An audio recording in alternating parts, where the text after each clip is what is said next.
dominated in day 3 of camp, but I wouldn't use that word at all. what is your overall assessment of your day overall? We started off, there were some good things, and then we got to finish better.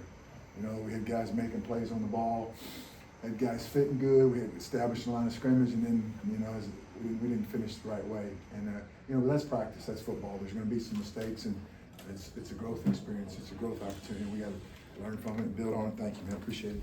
And move forward. You know, it's day 1 in shoulder pads, so it's always good to get shoulder pads. So, you know, you can see who bites a little bit. You know, when you're in shorts, it's basically all assignments. You know, because there's no finish on the ball, there's no finish on people, there's no blow delivery. So I mean that part of it. So it's better, and you get to see guys play football a little bit better, closer to football anyway. Coach, Anthony Polana has really emerged as a leader, not just for this defense, but for the team overall. You just talk about kind of what he brings as a player and then off the field. Yeah, he brings a guy that a lot of passion, a lot of energy, a lot of pride. He's very prideful in knowing what to do and executing, trying to be physical with it. And he's a guy that his energy rubs off on other people on our defense. And you know, but that's what you want. That's what you want out of a guy that's in the middle of that to provide that. And that's, you know, of the good teams that I've been around, that's happened. Mm-hmm. So it's a necessary piece, and he's done a good job with it.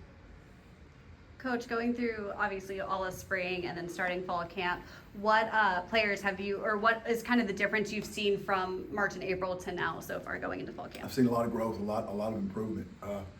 But you know, that's how it should be. You know, they have all summer to do that and work on it, work on their, you know, the tools of their trade, and also the, you know, the strength and conditioning. Our strength and conditioning department, Coach Fitzgerald and his staff do a phenomenal job, and that's got to be an edge for us, and it is an edge for us. And they've had a great summer, but you know what having a great summer does? It just gives you a chance. That's all it gives you, is a chance. And the teams that don't have a great summer usually don't have a chance. But it puts you in a position to have a chance, and then now moving forward, you know, what do we do with the work, and how do we use it to build on it and grow from it, not be happy about what we did this summer. But it was a great summer, but it's all about moving forward, because all we got is a chance. But that's all we want. That's all we need. Coach, just some thoughts on the defensive line. I thought they looked pretty good today. Got off the ball, really good with their run fits. What did you see from those guys? I thought you know, you saw us, you know, progress from a one-on-one drills into the segment drills, into the team drills, and you know, definite improvement. You know, but again, this is day 1 of somewhat real football, and it's a good start. But again, we got to finish better, and man, we just got to build, because the thing that we want there is, man, we need depth. You know, we need to have some quality depth so we can rotate guys, so that, you know, we're not down to 3 or 4 bodies at the end of the season. So that all that part about putting pressure on some of the guys that aren't starters right now to elevate their game, and that's just going to push the guys in front of them. But you know, to develop some quality depth and to be able to rotate guys there. Coach, secondary, it's a new team, but most of the secondary came back. Their communication, do you feel like they're maybe ahead of some of the other guys on defense just because of that experience together last year? Because yeah, I do. I think that the communication has been good. But you know what? It better be good in the secondary, especially when you play against our offense, because that stresses you from an adjustment standpoint. Thank you very much.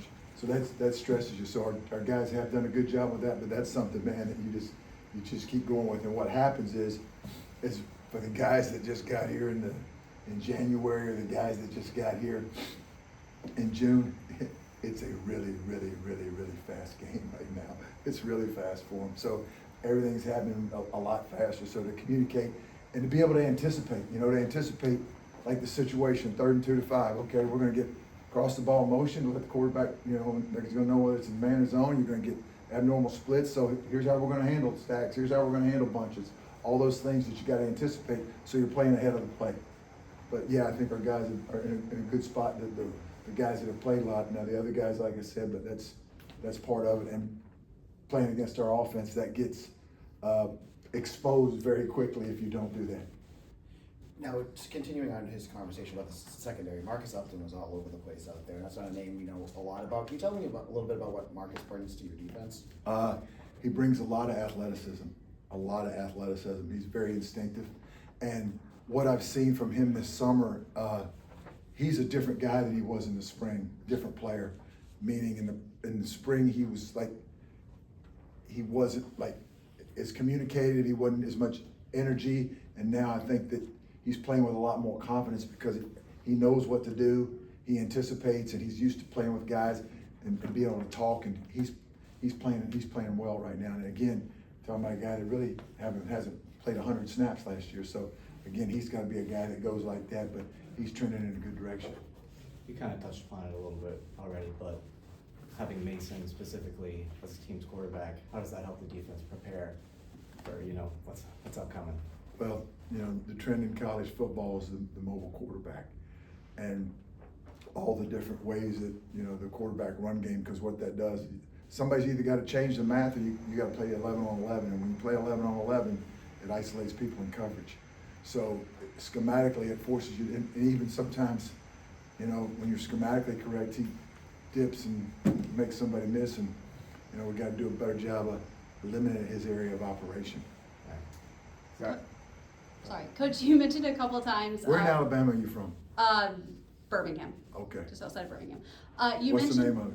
Alabaster. Oh, you're from Alabaster? Yes. Okay, yeah, see, I know where that is. Perfect. Coach, you mentioned a couple times so far today, finishing better. From your perspective, what do these players have to do to, like, what do they need to work on to finish better up to that standard that you're looking for? You've got to focus on getting stronger as you go instead of taking your foot off the gas at the end and letting up. We got to freaking keep the foot on the gas pedal and finish.